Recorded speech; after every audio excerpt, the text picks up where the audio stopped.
ফজরের নামাজ না পড়লে কখন কিভাবে কাজা আদায় করবেন, এটা কি জোহরের সাথে আদায় করবেন নাকি অন্য কোনো সময় আদায় করবেন, এই ফতোয়াটা সকলের জেনে নেওয়া উচিত। ম্যাক্সিমাম মানুষ এই ভুলটা করে, যার কারণে অনেকের ফজরের নামাজ সঠিকভাবে কাজা পর্যন্ত আদায় ঠিকভাবে হতে চায় না।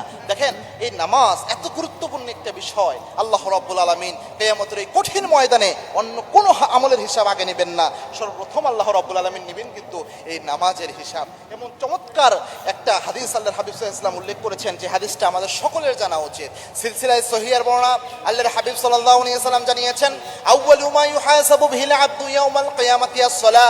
কিয়ামতের এই কঠিন ময়দানে আল্লাহ রাব্বুল আলামিন হজের হিসাব আগে নেবেন না, যাকাতের হিসাব আগে নেবেন না, সর্বপ্রথম আল্লাহ যে আমলের হিসাব নেবেন সেটা হচ্ছে নামাজ।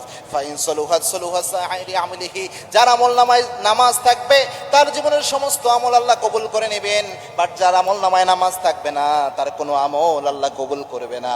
কোনো আমল আল্লাহর দরবারে অ্যাকসেপ্টেবল হবে না যতক্ষণ নামাজের হিসাব ক্লিয়ার না হয়। সুতরাং নামাজ আপনার কাজা হয়ে যেতে পারে বাই চান্স, বাট কাজা হলে আপনি আর আদায় করলেন না, এটা যেন না হয়। মনে রাখবেন, 5 ওয়াক্ত নামাজে 17 রাকাত ফরজ রয়েছে, 17 রাকাত নামাজে ফরজ করা হয়েছে।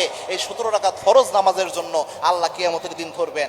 আপনার যদি কোনো জায়গায় ফরজের ঘাটতি হয়, এই যে নফল সুন্নাহগুলো পড়েন, এগুলোর মাধ্যমে আল্লাহ ঘাটতি পূরণ করবেন। বাট নফল সুন্নাহর জন্য কিয়ামতের দিন আপনি প্রশ্নের সম্মুখীন না হলেও ওগুলো ঘাটতি পূরণের সহায়ক, তবে ফরজ 17 রাকাত অবশ্যই আপনাকে প্রশ্ন করা হবে। এজন্য যদি কখনো মিসও হয়ে যায় নামাজ, যদিও আপনি টের পান নাই, ঘুমিয়েছিলেন অথবা খেয়াল নাই, এরকম অবস্থায় আপনার জন্য করণীয় রয়েছে। অনেক মানুষ যারা রাতের বেলায় বেশি রাতে এখন ফোন ইউজ করে ঘুমায়, ম্যাক্সিমাম ফজরের নামাজ কাজা করে, কিন্তু কিভাবে কাজা আদায় করবে জানেন? একটা হাদিস দেখেন, আল্লাহর হাবিব সাল্লাল্লাহু আলাইহি ওয়াসাল্লাম জানিয়েছেন, যদি তোমরা কখনো নামাজের কথা ভুলে যাও, কোন সময় নামাজ পড়বে এই সময় যদি বেখেয়াল থাকো অথবা ঘুমিয়ে থাকো, যখন ঘুম থেকে উঠবা সাথে সাথে তোমরা নামাজটা আদায় করে নাও, যখনই খেয়াল করবে সাথে সাথে নামাজ আদায় করে নাও। এই জন্যে আপনি রাতে ঘুমিয়েছেন, বাই চান্স আপনি ফজরের সময় টের পান নাই, যদিও ইন্নাস সালাতা কানাত আলাল মুমিনিনা কিতাবাম মাওকুতা, নির্দিষ্ট সময় নামাজ পড়া ফরজ, কিন্তু আপনি টের পান নাই ফজরের সময়। তো সেক্ষেত্রে আপনি যখন ঘুম থেকে উঠবেন, 7টার সময় উঠেন, 8টার সময় উঠেন, 9টার সময় উঠেন, 10টার সময় উঠেন, উঠার সাথে সাথে আপনি